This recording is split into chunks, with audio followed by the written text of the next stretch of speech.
کتنا بڑا گناہ کیا ہے.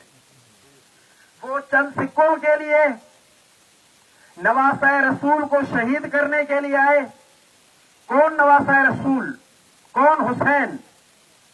انہیں پتا تھا کہ وہ حسین کہ جس کے بارے میں قرآن کی بہت سی آیات نازل ہوئی ہیں،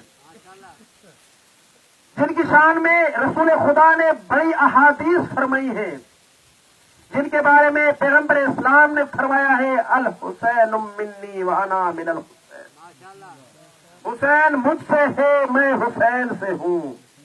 جس کے بارے میں رسول خدا نے فرمایا ہے ان الحسین مصباح الہدی وسفینۃ النجات، حسین چراغ ہدایت اور نجات کی کشتی ہے. انہیں پتا تھا کہ رسول خدا نے ہی فرمایا ان لقتل الحسین حرارۃ فی قلوب المؤمنین لا تبردوا ابدا، کہ قتل حسین سے، شہادت حسین سے مومنین کے قلوب میں، مومنین کے دلوں میں ایسی حرارت ہوتی ہے کہ جو کبھی بھی ٹھنڈی نہیں ہوگی، ایسی گرمی جو صدیاں گزرنے کے باوجود ختم نہیں ہوگی، اس کی حرارت، اس کی گرمی جاری رہے گی.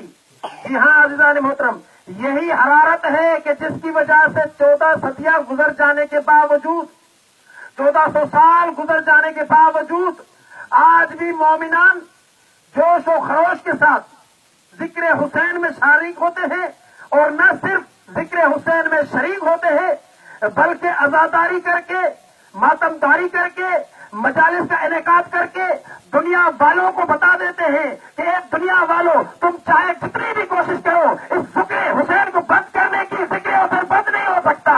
لبیک لبیک لبیک یا حسین، لبیک لبیک لبیک یا حسین،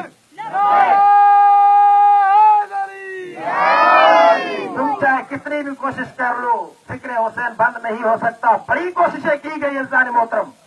میں تو عرض کروں گا کہ آج نہیں، 1400 سال پہلے سے یہ کوششیں جاری ہیں کہ ذکر حسین کو بند کیا جائے یا ذکر حسین کو 4 دیواری میں محدود کیا جائے. میں یہ عرض کروں گا کہ وہ لوگ کہ جو کوشش کرتے ہیں کہ ذکر حسین کو محدود کریں، تمہارے جو بڑے تھے وہ بھی محدود نہ کر سکے، تم کیا محدود کرو گے؟ توجہ ہے نا اللہ نے بتایا. نعرہ تکبیر